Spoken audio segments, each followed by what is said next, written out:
Si l'un de vous veut arrêter, c'est maintenant ou jamais. Ensuite, il sera trop tard. Il n'est jamais trop tard, c'est toujours le moment. Forcément, nous sommes toujours à l'Académie du Climat à Paris. Et nous poursuivons cette belle aventure, le week-end des possibles, avec Jeanne, avec Alan, avec Nicolas, avec Émeric, avec tous ceux, Didier, qui nous accompagnent. Et pour cette dernière session, cette dernière émission, nous sommes avec Alice Barbe, à qui nous allons donner largement la parole. Elle a créé Singa, elle a créé l'Académie des futurs leaders, elle a créé. Elle est très, très entrepreneur et c'est aussi pour ça qu'elle nous intéresse, parce qu'il y a toujours ceux qui parlent, ceux qui blablatent et ceux qui font. Et c'est ce qui nous intéresse évidemment dans le moment.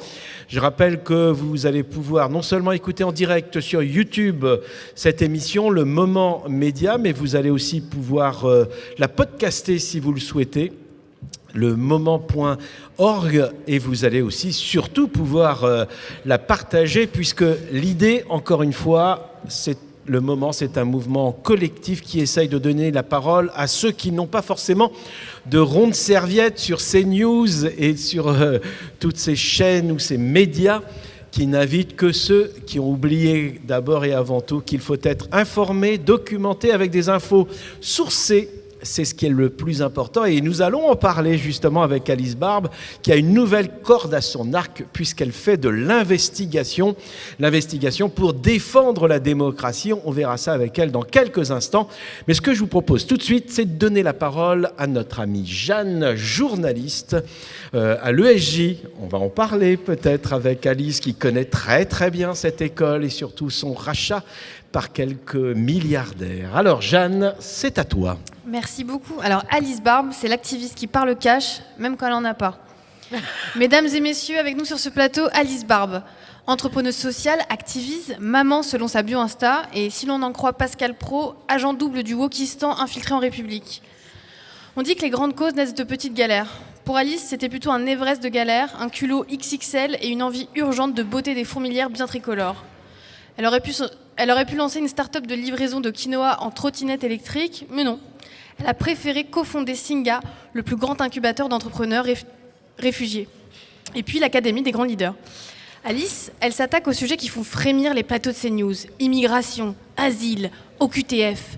Bref, les fameux agents du grand remplacement dont Éric Zemmour parle plus souvent que de sa propre famille. Mais elle ne s'est pas arrêtée là. Un jour, bim, Obama himself, oui le vrai, pas le deepfake de TikTok, la repère.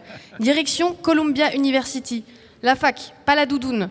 Elle débarque dans le monde des élites, découvre les after-work en rooftop, les pitchs de start-up en anglais approximatif et surtout, les gens qui signent des chèques à 6 € comme on paye un café.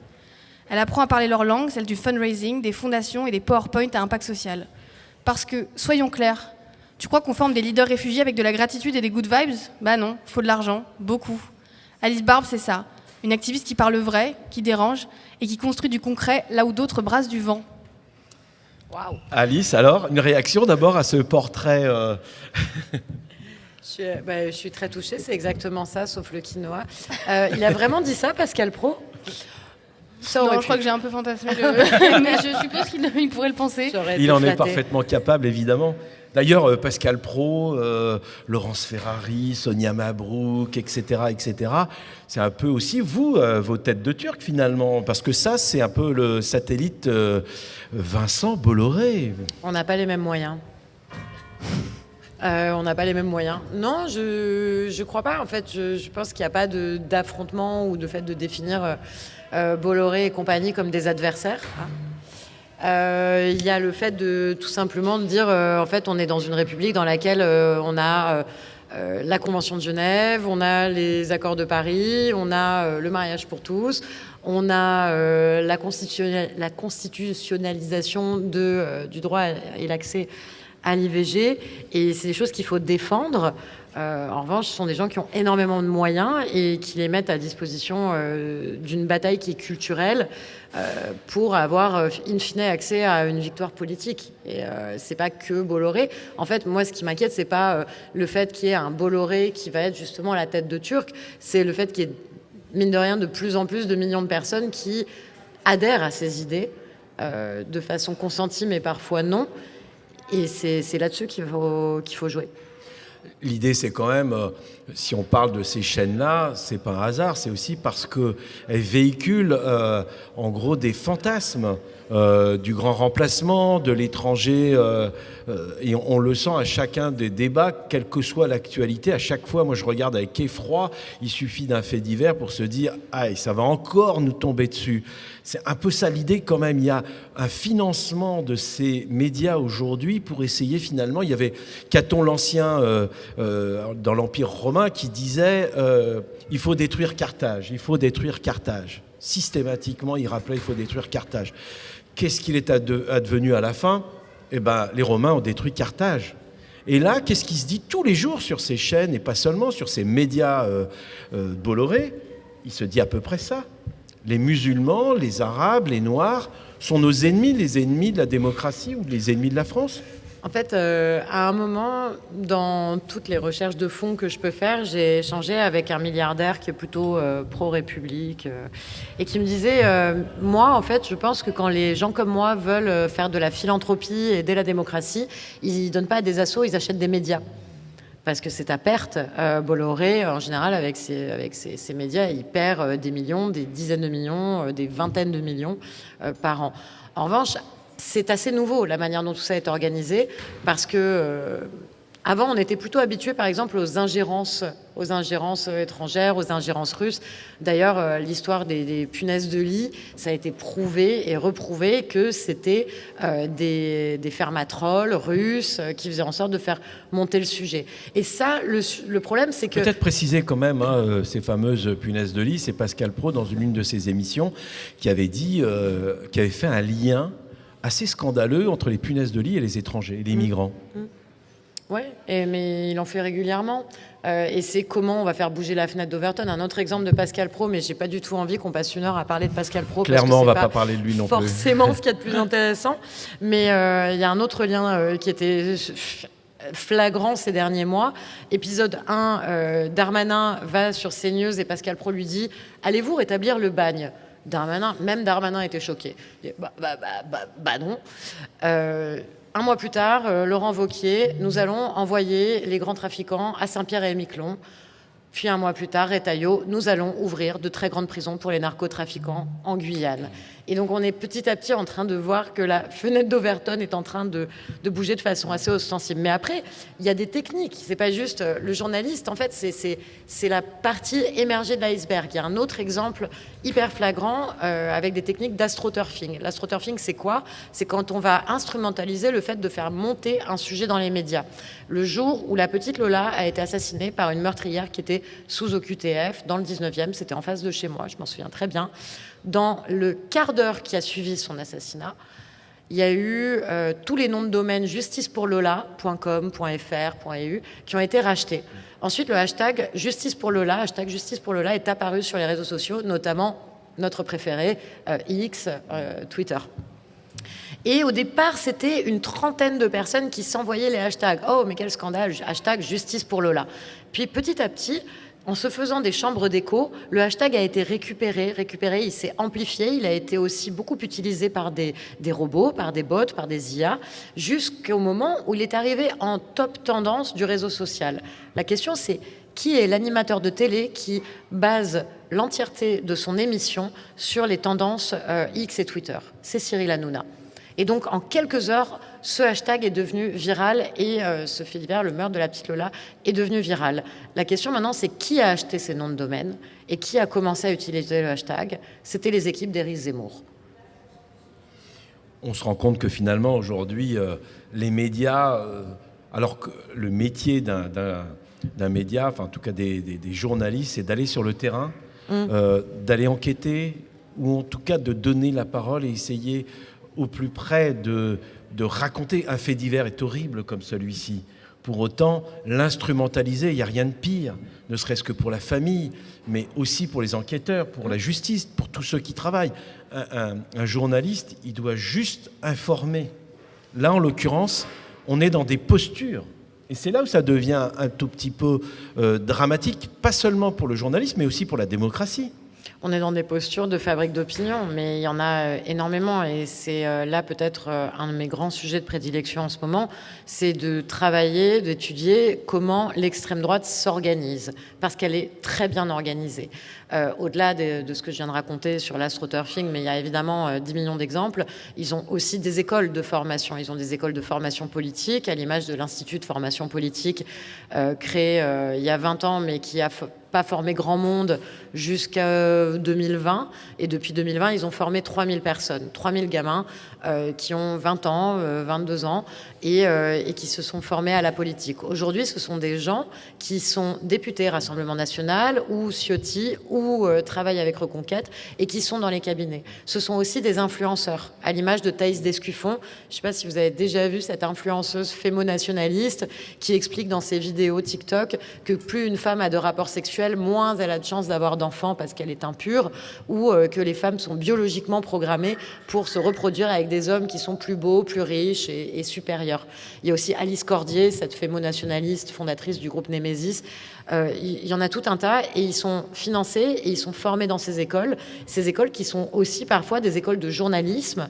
Il y a un institut libre du journalisme qui a été créé par le même Alexandre Peset et qui vise à former une contre-génération de journalistes anti-woke pour les mettre évidemment derrière sur les médias Bolloré, CNews, JDD, Valeurs Actuelles, etc. Et tout ce petit monde, en fait, cohabite et communique. Et la question, c'est comment ils sont financés. Et là, on en arrive à d'autres types de milliardaires, à l'image de Pierre-Édouard Stérin. J'imagine que tu as plein de questions à me poser. Moi, j'ai une petite remarque aussi, parce qu'à l'ESJ, on a eu beaucoup d'intervenants, notamment de CNews, à qui on a posé la question de comment vous pouvez assumer de monopoliser la parole sur des sujets qui virent à l'obsession, l'immigration, la sécurité.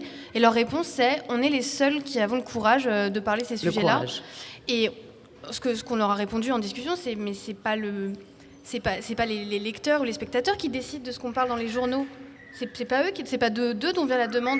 Moi, je me demande comment ce glissement il s'est opéré, comment ils peuvent dire ça en fait. Comment ils peuvent dire que c'est pas les lecteurs qui, mais c'est pas vraiment les lecteurs non plus. Hein, quand tu regardes, quand on regarde là d'où va venir les données, par exemple, les journalistes vont se fonder sur de l'information fiable qui va venir, par exemple, d'instituts de recherche, de think tanks, etc. Aujourd'hui, on voit pulluler énormément de think tanks qui vont produire des chiffres qui, en fait, sont des fake news. Il y a un exemple, c'est le chiffre 580 millions de personnes dans le monde sont éligibles à l'asile en France. C'est un chiffre qui vient de l'Observatoire de l'immigration et de la démographie, qui est un observatoire financé par Pierre-Édouard Stérin, par ailleurs, qui, sous couvert de recherches scientifiques sur l'immigration, va apporter des fausses informations. Et il en existe sur un petit peu tous les sujets qui pullulent ces dernières années et qui visent à produire de la donnée, alimenter leurs agents, donc leurs dirigeants qui vont aller dans les médias. Je pense à la fondatrice de l'IFRAP, par exemple, qui est un think tank qui lutte et milite contre l'impôt. Et ça va alimenter également les personnalités politiques. Et tout ça, en fait, en chambre d'écho, ça va créer du débat et donc ça va créer de l'opinion publique, mais pas l'inverse.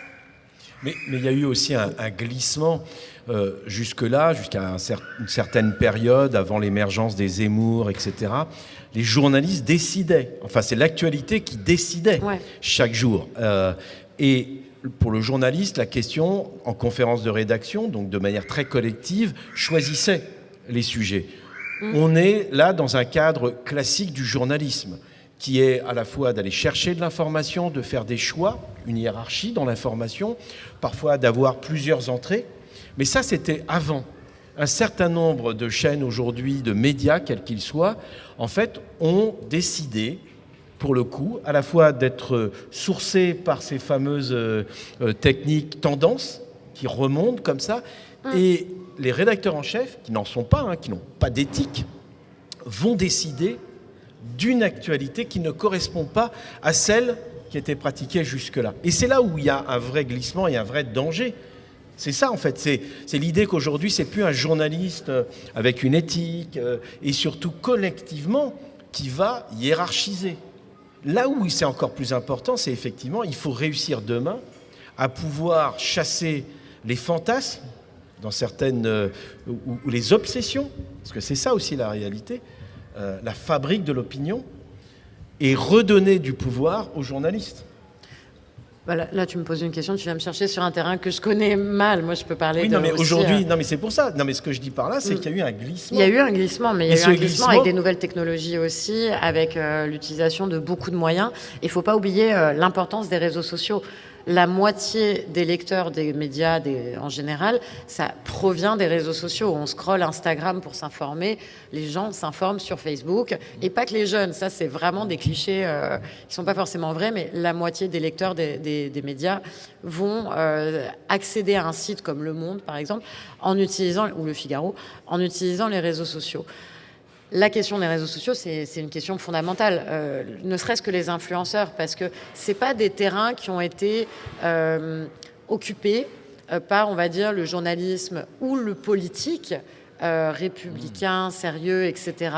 Personne n'y a pensé. En France, il y a 45 influenceurs d'extrême droite qui dépassent le 1 million de vues par mois. Il n'y a aucun influenceur se revendiquant d'un autre parti politique qui fait ces chiffres-là. Même Usul, qui est celui qui m'est souvent cité, n'arrive pas à ces chiffres-là.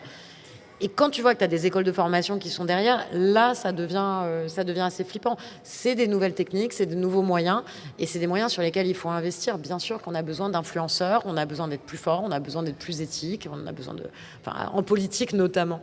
Alors justement, parce qu'on parle beaucoup de Bolloré, mais Bolloré n'est pas le seul aujourd'hui à racheter les médias, les maisons d'édition, les maisons de production de musique, hein, faut quand même pas l'oublier, c'est-à-dire que le spectre est assez large, mais il y a aujourd'hui, et c'est là où effectivement ton travail et le travail en collaboration avec d'autres organismes est important, c'est que tu as ciblé quelqu'un, un milliardaire, qui vous a peut-être fait partir en vacances, hein puisqu'au départ, il a fait fortune. Vas-y, raconte-nous un peu ce portrait de Sternin.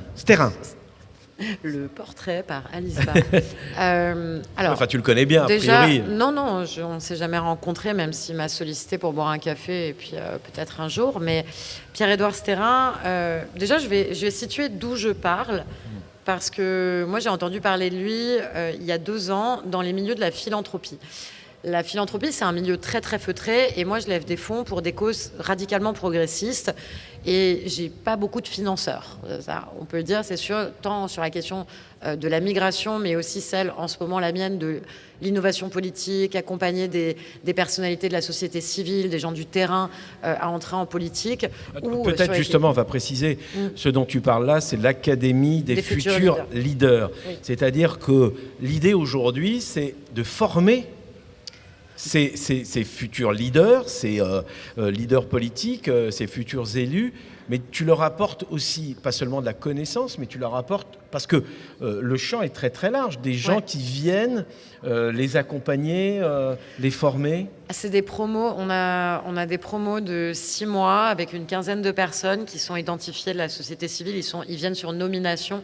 Donc forcément, on a des gens comme Stéphane Ravaclé, qui a été un boulanger qui s'est fait connaître pour avoir fait une grève de la faim pour soutenir son apprenti qui était menacé d'expulsion.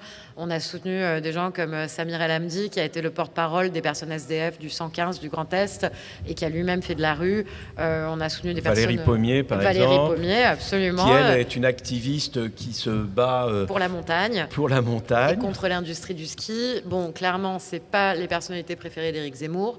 Mais il y a cette volonté de dire en fait on peut renouveler la politique, on peut mettre des gens bien en politique, il y a plein de gens bien en politique, je ne le remets pas en question, mais malheureusement la politique est un univers viriliste, endogame et monochrome, dans lequel je pense que peu de personnes se reconnaissent. Malheureusement, quand on va voir des personnes du terrain qui n'ont pas... Tout le monde me dit j'ai pas fait Sciences Po, et alors à Sciences Po on n'étudie pas comment on représente légitimement des gens. Stéphane Boulanger, quand il était candidat aux législatives, il m'a dit « mais mon opposant est très fort en économie, moi non ». Je dis « bah non, t'es boulanger, tu sais faire du pain, tu connais le prix de la farine, les gens te parlent le matin et tu sais ce que c'est que le travail et gagner un SMIC depuis 30 ans ». Donc il y a besoin de ce genre de personnes, ça c'est ma conviction et c'est ce que je fais au quotidien. Donc à partir de là, forcément, je lève des fonds parce que ça coûte cher, parce qu'en plus on donne des bourses à nos participants et je découvre la philanthropie, les gens dans la philanthropie me disent mais regarde, il y a un truc qui s'appelle le Fonds du bien commun. C'est un mec qui s'appelle Pierre-Édouard Stérin et qui finance des assos anti-IVG, des écoles comme celle que j'ai citée tout à l'heure, l'Institut de formation politique, des assos un peu identitaires comme Canto, qui est une application de chants patriotes et fascistes. Et tout un tas d'associations comme ça. Donc je m'intéresse beaucoup à ça et je vois qu'il y a très peu d'articles dans la presse à l'époque, aujourd'hui beaucoup plus.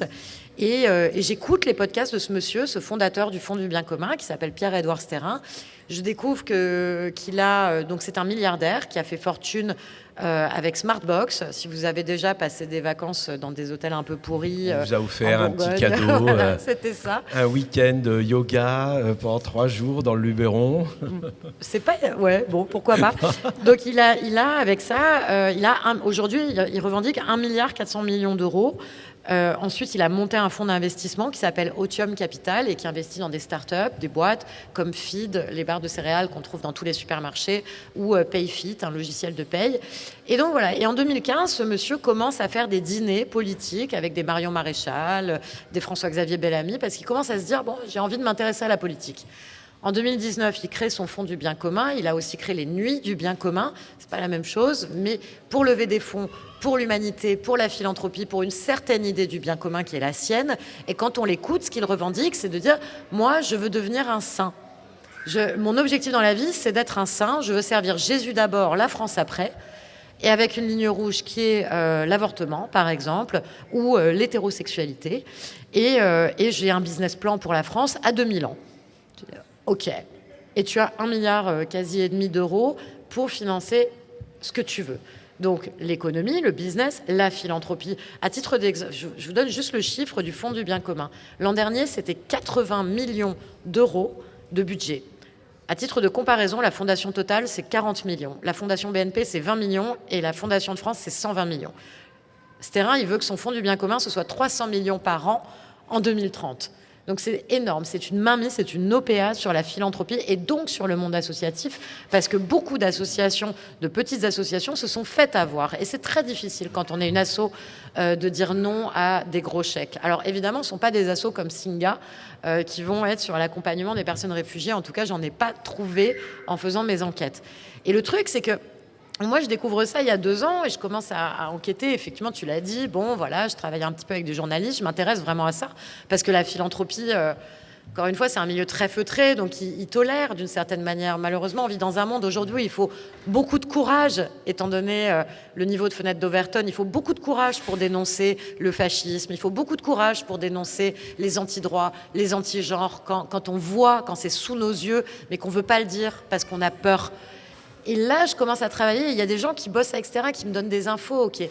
Et en fait, au bout d'1 an, le journal L'Humanité fait des grandes révélations et montre que Stérin a monté aussi, en plus de son projet économique, de son projet philanthropique, il a monté un projet politique qui s'appelle Périclès. Il est fou de grec. Du coup, moi, j'ai monté un projet qui s'appelle Kratinos. C'était l'ennemi de Périclès. À l'époque. Et Périclès, c'est pour patriote enraciné, identitaire, souverainiste européen, réac. Enfin, c'est un acronyme terrible.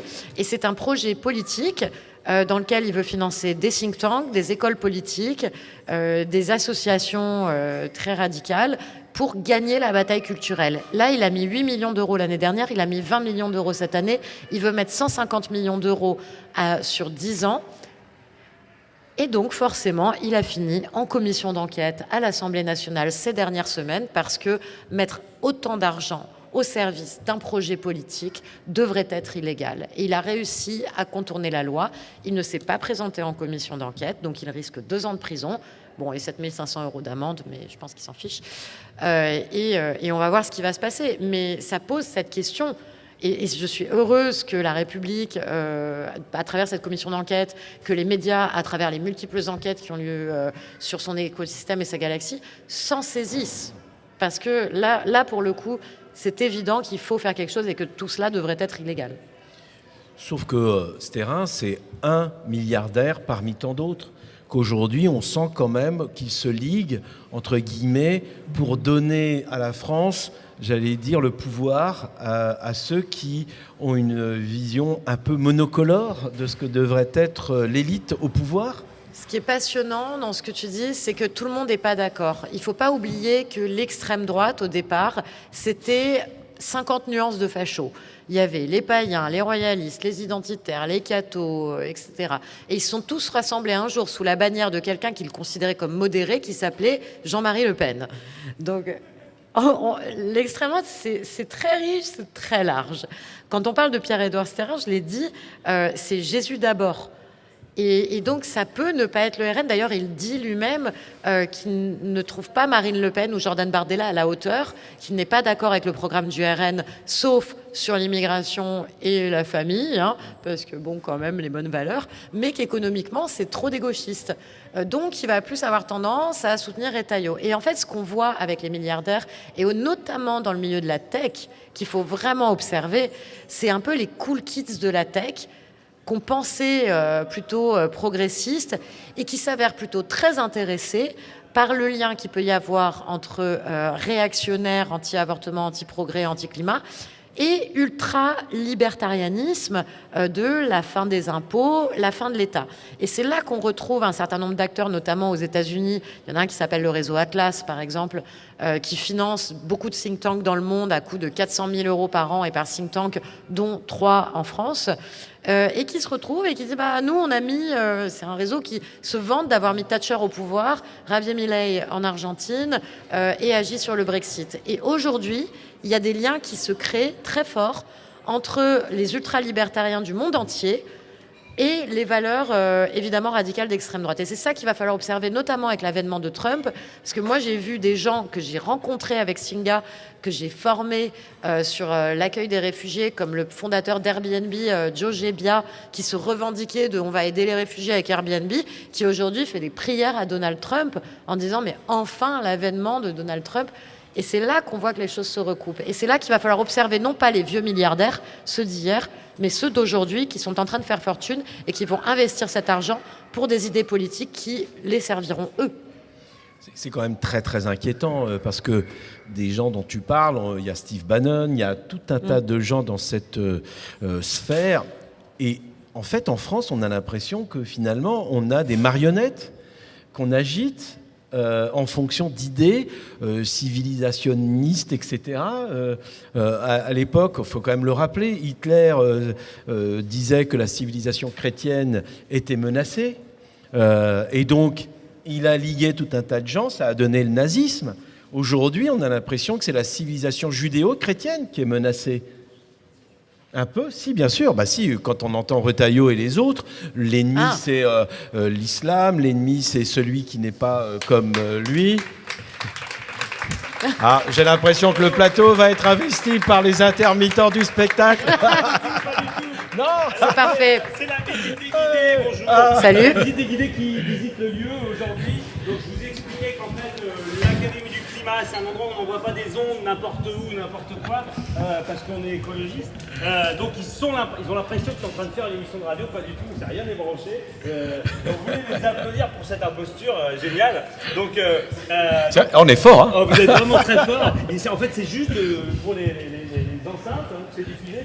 La visite des guidés qui visite, donc c'est des figurants qu'on a employés, qui ont des contrats, évidemment ça coûte un bras pour 40 spectateurs, vous les imaginez bien, qui sont tous venus aujourd'hui. Comment vas-tu? Salut. On se retrouve, c'est en juin la prochaine visite des guidés, j'ai plus la date. Bien sûr. Le 7 juin je crois, non le 23 juin.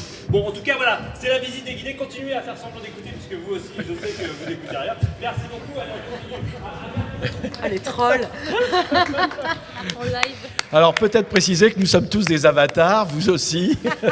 On est dans un monde parallèle, tout ce dont on parle depuis le début avec Alice, c'est juste un fantasme. Ça n'existe pas. Ça n'existe pas. La démocratie va très bien. La démocratie, exactement. On s'est fait exactement. La vraie question aujourd'hui, c'est effectivement, il faut impérativement s'informer, il faut absolument, on ne cessera de le dire, Alice, qui est le plus important, à travers cette investigation. Ce qui était quand même le nerf de la guerre pour n'importe quel journaliste, c'était d'aller sur le terrain, d'enquêter, d'essayer de débusquer. On était, je ne vais pas dire parce que je suis assez peu nostalgique de l'ancienne période, mais aujourd'hui on voit bien que le journalisme est attaqué de toutes parts par des gens qui ont vraiment des postures. Et c'est ça peut-être le plus grand danger, parce que ce qui est intéressant avec votre démarche, Alice, c'est que tout ce que vous avez fait depuis le début, que ce soit Singa pour les migrants ou l'Académie des futurs leaders, on sent que ça vous a amené finalement à aller chercher à débusquer ceux qui aujourd'hui essayent comment dire, de faire l'opinion et demain vraiment de nous faire basculer dans un autre monde. Alors c'est aussi heureusement qu'ils sont là d'ailleurs, parce que je ne sais pas si vous vous souvenez d'Olivier Styrne. Il avait fait une réunion à une époque quand il était candidat à la présidentielle et il avait fait venir des acteurs, des comédiens qu'il avait payés parce qu'il n'avait personne. C'était une époque où l'écologie ne fonctionnait pas aussi bien. Non, l'investigation, c'est quand même vachement important aujourd'hui. Débusquer, comprendre, expliquer. Ouais, je veux juste revenir sur ce que tu disais sur Adolf Hitler, parce que bonjour, point Godwin. Mais faut pas oublier que Hitler, je crois que c'était le 6 février 1933, je suis pas sûre de la date, il venait d'être élu, mais il n'avait pas les députés avec lui, il n'avait pas de majorité. Et un soir, il a convoqué les 30 plus grandes fortunes allemandes et il leur a dit, vous allez financer ma campagne, vous allez financer le parti nazi et vous allez me prêter allégeance. Et ils l'ont fait. Il ne faut pas oublier ce moment-là, en fait. Pardon, je ne pars pas sur la perche que tu me tends sur le journalisme. Oui, mais en même temps, il leur avait précisé qu'il fallait défendre cette civilisation chrétienne qui était menacée par les Juifs. Ah si, pardon de... Oui, mais tous ne l'ont pas fait par conviction. Et c'est mon point. C'est que tout le monde n'est pas forcément dans ce qu'on est en train de vivre, dans cette fenêtre d'Overton qui bouge, tout le monde n'est pas par conviction. Et on est encore dans une période, heureusement, où ils n'ont pas... Par intérêt, non ? Oui, mais ils n'ont pas encore gagné. Si on fait de nouveau le parallèle sur l'entre-deux-guerres ou après l'affaire Dreyfus, tous les médias étaient antisémites. Et pendant l'entre-deux-guerres, beaucoup de grandes fortunes ont souhaité racheter des médias pour pouvoir faire passer leurs idées fascistes et leurs idées réactionnaires, parce qu'on était à cette période de basculement des idéologies. On oublie de préciser, pardon Alice, mais on oublie de préciser qu'à l'époque, dans les journaux, on donnait l'adresse de Dreyfus. Ouais, ben après, ils on ont parle donné souvent mon des adresse réseaux aussi, sociaux, mais à l'époque, déjà, les journaux, ça n'a pas changé. Non, on donne les adresses aujourd'hui des gens. Mais à l'époque, on le donnait déjà, Ouais. on la donnait déjà. Ouais. C'est ça qui est fou. C'est-à-dire qu'aujourd'hui, malheureusement, on ne fait qu'amplifier un phénomène. Non, mais c'est bien, ils font une ode à la démocratie. Non, mais aujourd'hui, c'est illégal, surtout. Aujourd'hui, tu peux pas donner l'adresse email ou l'adresse privée des gens, sauf que beaucoup de médias le font. Je pense notamment, évidemment, au cyberharcèlement, mais on parlait tout à l'heure des médias et de la façon dont on peut concentrer de la haine. Moi, j'ai été victime de cyberharcèlement sur un site qui s'appelle F de souche, pour Français de souche. C'était en 2016. J'avais fait une tribune dans Libération, donc attention provoque, où j'avais dit l'intégration, non, place à l'inclusion. Donc très provoque. Hein. Et F de souche l'avait repartagé sur leur page Facebook parce qu'ils ont une spécialité, F de souche, c'est qu'ils se revendiquent comme étant une revue de presse. Donc ils vont prendre des articles existants, modifier le nom et le diffuser à leur public. Dans l'heure qui a suivi la publication, la republication de ma tribune avec une très jolie photo de moi, j'ai reçu 365 menaces de viol et de mort et de torture, avec des gens qui me disaient vivement que la torture soit rétablie pour qu'on s'occupe de toi, on va s'occuper de ton enfant, je venais d'accoucher, ou on veut que des milliers de migrants te baisent à mort, grosse salope. Après 2 ans d'enquête, j'ai eu un procès. J'ai eu 7 personnes devant moi sur les 350. J'ai gagné le procès. Donc, merci, parce que... Merci à mon avocat, parce que c'est illégal. En revanche, le problème, c'est que j'avais face à moi des gens qui n'avaient pas les moyens de se payer un avocat, qui avaient des retraites extrêmement faibles, qui avaient fait le déplacement depuis la campagne, parfois, pour venir. C'était des gens en précarité. En gros, il y avait un homme en particulier qui m'a marqué, parce que ce mec, ça aurait pu être mon père, il lui ressemblait énormément. Et je me suis dit, mais le problème, c'est pas les mecs qui viennent me menacer de mort, en fait. C'est F de souche. C'est F de souche qui va prendre un contenu plutôt progressiste. Moi, je fais une interview à Libé. Je ne vais pas dire la même chose que si je fais une interview à Figaro. Hein. Je sais bien que Figaro, ils ne vont pas traiter le sujet de la même manière. Les questions ne seront pas les mêmes. Et les questions ne seront pas les mêmes. Et puis, tu fais du média, tu t'adaptes, tu fais du média training, tu t'adaptes un petit peu quand même à ton audience pour ne pas te faire trop détester. Mais ils ont pris un contenu qui est essentiellement un contenu plutôt, gauche. Ils le mettent sur une page où ne vont que des personnes qui sont plutôt des identitaires réactionnaires en colère et, pour une partie, je pense, en souffrance aussi. Et évidemment que je vais me recevoir des menaces de mort, tout ça est très calculé. Le problème, c'est que F de Souche, c'est une société qui est enregistrée en Inde, dont le dirigeant n'a jamais été retrouvé et qui peut tout à fait faire ça parce que légalement, c'est une revue de presse. Et donc pour moi, le problème, c'est F de Souche qui, à l'époque, avait 1 million de visiteurs mensuels. Aujourd'hui, ils ont 20 millions de visiteurs mensuels. Il y a 20 millions de personnes qui ont cliqué au moins une fois ce mois-ci sur leur lien. Donc le danger du journalisme, il est aussi là. Moi, j'ai une petite remarque. On parlait de Libération. C'est vrai que Libération, ils sont aussi possédés par un milliardaire. Je crois que c'est Patrick Drahi qui les possède. Quand vous parlez de ce qui s'est passé avec Adolf Hitler, est-ce que vous pensez qu'en France, un milliardaire peut ne pas être de droite et servir de rempart un peu à ce risque? Est-ce qu'on peut compter sur des gens qui ont beaucoup d'argent? C'est très compliqué parce que quand on a autant d'argent, on n'a pas forcément intérêt à ce que le système change, parce que si on commençait à rentrer dans on veut pas l'extrême droite, moi j'ai ce débat-là avec des personnes fortunées effectivement, et qui me disent évidemment on veut pas l'extrême droite. Ok, très bien, mais donc je sais pas trop ce que je veux. Et en fait, ça veut dire penser la démocratie. Ça veut dire penser les contre-pouvoirs, ça veut dire penser la fiscalité, ça veut dire penser la justice fiscale. Donc, est-ce qu'un milliardaire peut ne pas vouloir l'extrême droite? Oui, absolument. Est-ce qu'il peut vouloir, par exemple, le NFP?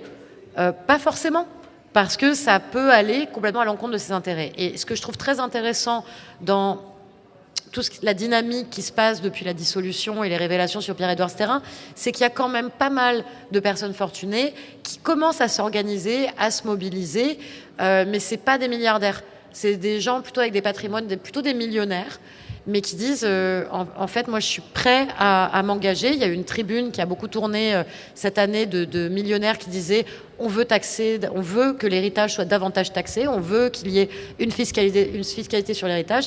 Et le fait que ça ne vienne pas de nos petites bulles, enfin mes petites bulles, en tout cas moi je suis activiste toute la journée, je suis avec des gens qui luttent sur des choses qui sont très terrain, très concrètes, très gauchistes. Quand c'est des millionnaires qui commencent à dire en fait l'héritage c'est un sujet, je veux m'engager politiquement, là c'est des signaux faibles qui montrent que quand même on est au début, mais on commence à bien s'organiser. Et tant mieux, parce que l'extrême droite, pour le coup, ça fait 40 ans qu'ils s'organisent. Et eux, ils ont un truc que nous, on n'a pas, c'est la discipline.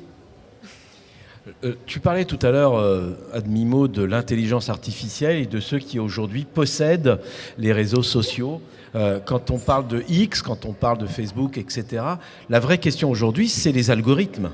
Ouais. Ceux qui finalement poussent le plus possible. Et on peut parfaitement imaginer que les contenus dont tu parlais tout à l'heure à propos de F de Souche sont poussés par ces algorithmes. Ouais.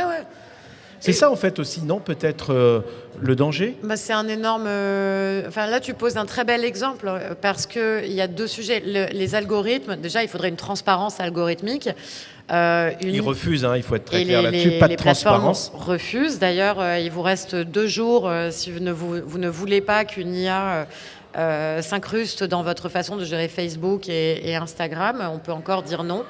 Mais typiquement sur X/Twitter, il n'y a pas de transparence algorithmique, et surtout l'IA de Twitter, qui s'appelle Grok, a pour consigne de ne croire jamais personne, sachant que c'est une IA qui est censée débunker. Donc en fait, elle ne doit pas croire n'importe quelle source. Donc elle va plutôt aller sur le fait de dire, quand quelqu'un lui demande d'expliquer quelque chose sur le réseau social, de dire la majorité des gens qui en parlent ont dit telle chose. Et donc ça crée des bulles algorithmiques dans lesquelles il y a une propagation de la fausse information. Il y a des solutions. Il y a un scientifique du CNRS qui s'appelle David Chavalarias qui a monté cette année avec le CNRS, un outil d'interportabilité. Alors c'est un mot compliqué pour dire quelque chose de très simple. Non, l'interopérabilité, pardon. C'est le fait que quand on est sur une plateforme, on peut aller sur une autre et garder tous nos copains, tous nos followers, tous nos amis. Et il a fait ça notamment pour X Twitter. Il a créé cet outil qui permettait de migrer de X vers Blue Sky, Mastodon, des alternatives un peu moins toxiques et moins polluées, et peut-être plus souveraines aussi. Et donc, c'est un outil génial parce que sur X, t'es journaliste, vous êtes journaliste, vous savez à quel point Twitter, c'est un outil pour les politiques et les journalistes. Il y a plein de journalistes qui ne veulent pas quitter X parce que c'est un outil de propagation d'informations, de récolte d'informations. Et donc, ça permettait de garder une communauté et un historique et de le mettre sur une autre plateforme. Ça le permet encore, ça existe. Cet outil s'appelle Escape X aujourd'hui.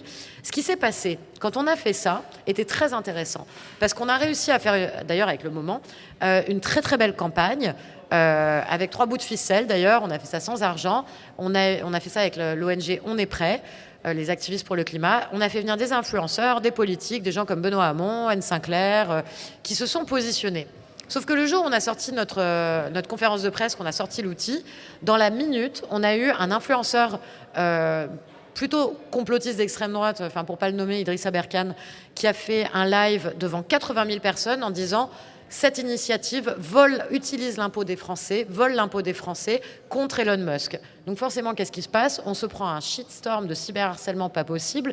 La développeuse fait un burn-out, forcément, mais la développeuse bénévole. Donc l'outil est en retard. Ça, c'était lundi.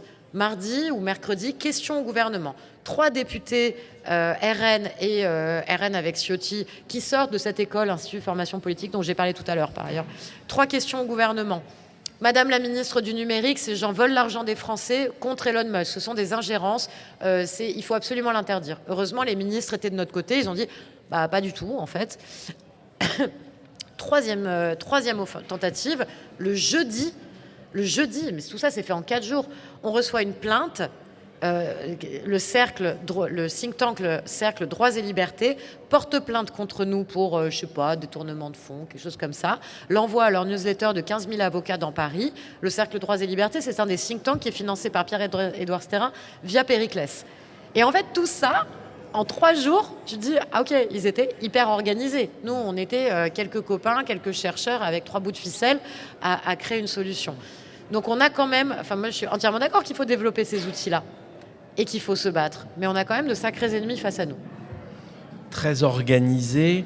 Mais comment est-ce qu'on fait pour informer? Parce qu'aujourd'hui, tu parlais de l'Humanité qui avait relayé des informations, mais les autres médias, les médias mainstream, ceux qui, justement, sont tous les jours, midi et soir, dans les foyers des familles françaises, comment est-ce qu'on fait pour apporter ces informations-là? On dénonce, et au bout d'un moment, ça marche. Au début, c'était l'UMA. Donc les gens, notamment dans la philanthropie, avaient tendance à se dire, certains, ouais, mais c'est un truc, c'est le Parti communiste. Puis ensuite, c'était le Nouvel Obs, puis Le Monde. Et puis petit à petit, on arrive à craquer le truc. Puis récemment, Radio France a parlé de Pierre-Édouard Sterrin. J'espère France 2 un jour. Mais on dénonce, on ne s'arrête pas. Il faut relayer les informations, il faut en parler. Je suis là ce soir avec vous pour le faire, comme je forme des collectifs d'activistes, comme je forme des personnalités politiques. Il ne faut pas s'arrêter de parler de la question. Et en plus, tout ça on n'est pas en train d'avoir un truc complotiste. Tout ça est sourcé, tout ça est documenté. On est en train de parler de ce qui se passe dans la vraie vie. C'est pas la série La Fièvre, que je vous conseille très fortement, qui décrit un petit peu, malheureusement, tout ce qui est en train de se passer comme si c'était de la fiction. C'est sur Canal+, donc piquez les codes à vos copains. Si vous voulez, j'en ai, pour pas donner à Bolloré. Mais je vous conseille de la regarder, parce que tout ça est réel et il faut continuer de diffuser et d'en parler. Et moi, en 8 mois, on a eu une commission d'enquête à l'Assemblée nationale. Moi, le jour où j'ai su ça, j'ai pleuré. Parce que l'activisme, ça paye pas d'argent, mais là, je me suis dit, ok, là, ça paye. Mais en face de vous, vous avez des gens qui ont un arsenal. C'est vrai qu'il faut soutenir ce type d'initiative, mais vous avez face à vous quand même des gens qui ont un arsenal incroyable. Forcément, quand on parle de ce terrain, mais on peut aussi imaginer qu'ils ont ces vocabulaires qui vous jettent le wokisme, l'islamo-gauchisme. Et derrière, c'est très très difficile de revenir avec, pour le coup, une démarche qui est, de votre point de vue, très honnête, qu'il l'est. En tout cas, vous faites le travail de recherche, de recoupement, etc. Mais en face, vous avez des machines, des gens qui sont probablement mieux préparés, qui ont anticipé ce type de réactions, qui sont des réactions, finalement, c'est les fake news que vous essayez de dénoncer.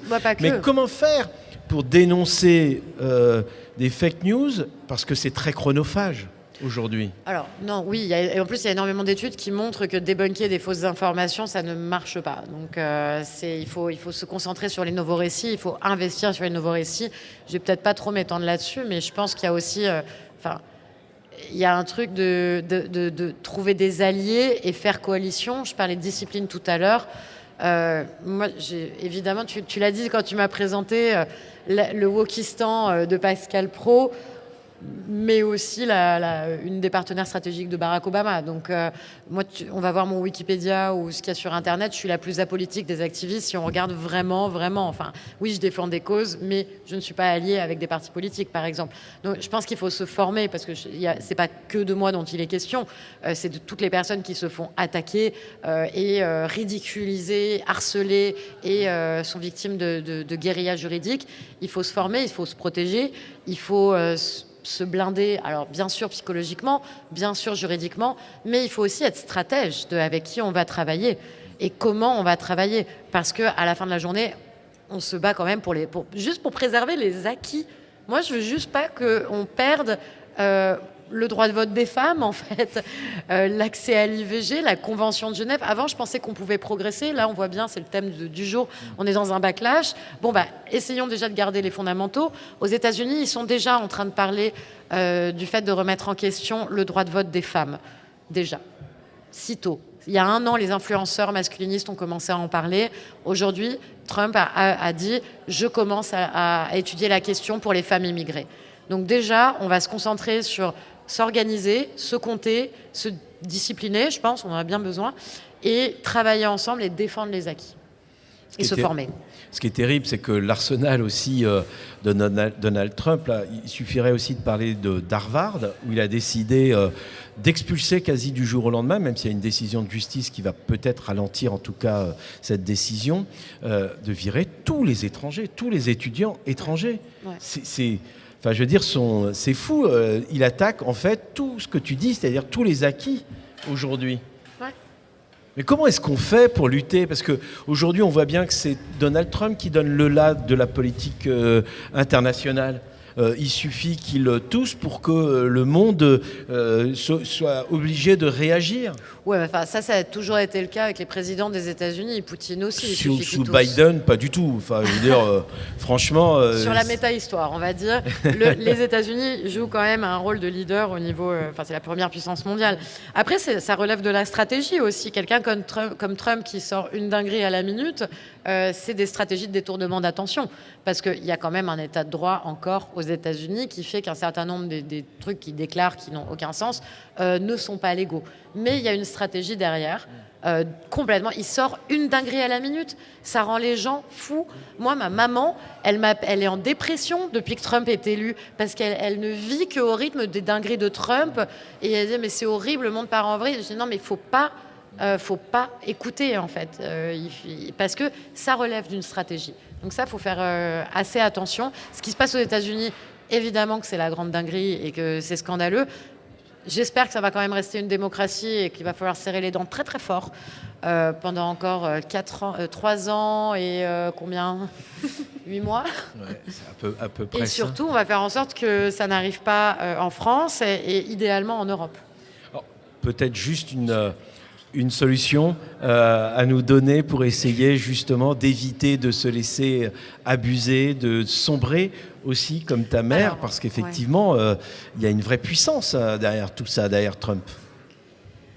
Comment on fait? Comment est-ce qu'on essaye de bien s'informer, Alors, le premier conseil, c'est que moi, j'ai une association qui s'appelle l'Académie des Futurs Leaders. On a un podcast et on donne des cours là-dessus. On a 16 cours. Ça s'appelle « Et maintenant ?» point d'interrogation. C'est disponible sur toutes les plateformes de podcast. Et on a fait venir à la fois les experts de la menace, de l'extrême droite, en fait, qui expliquent, font un état des lieux qui est terrifiant.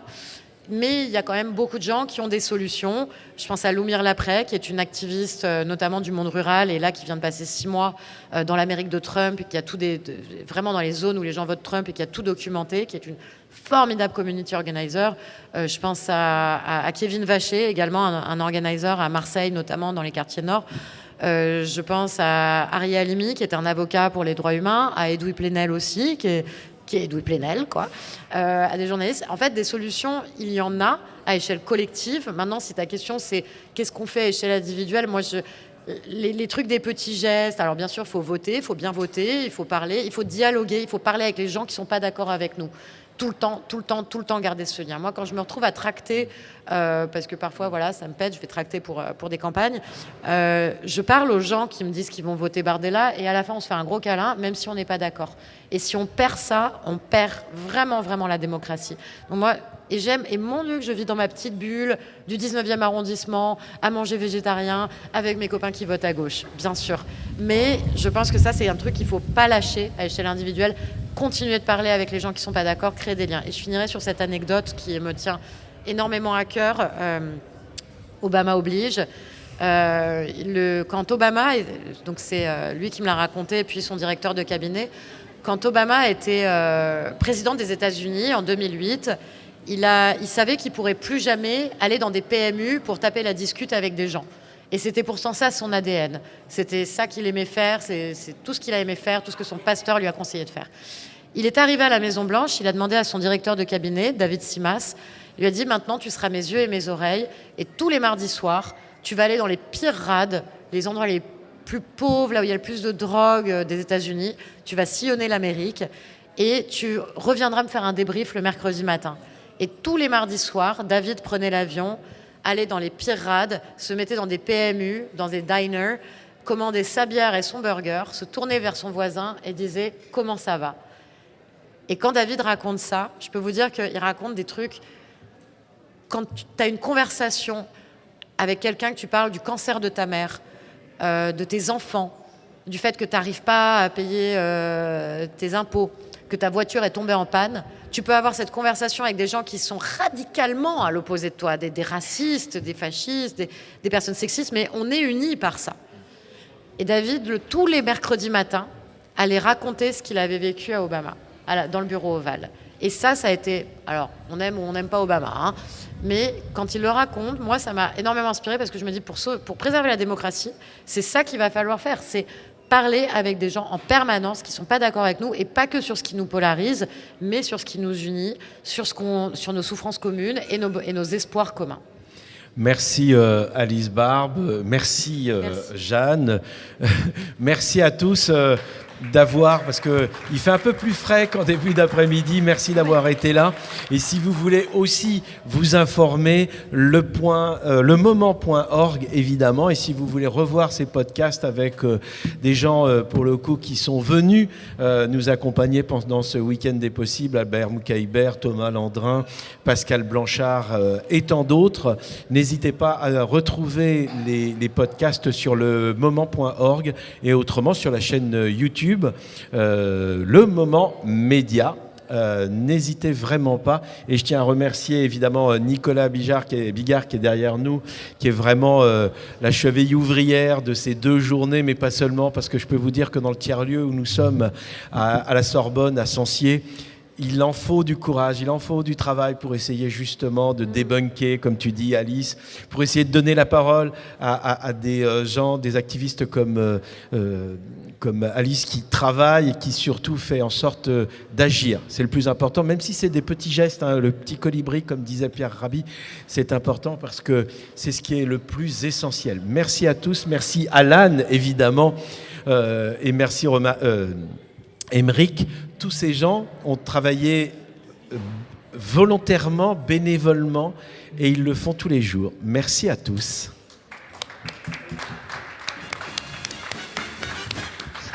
Vous avez réfléchi, c'est le moment, c'est l'instant. Rien d'autre à faire pour le moment? Putain, mais je suis en train de devenir...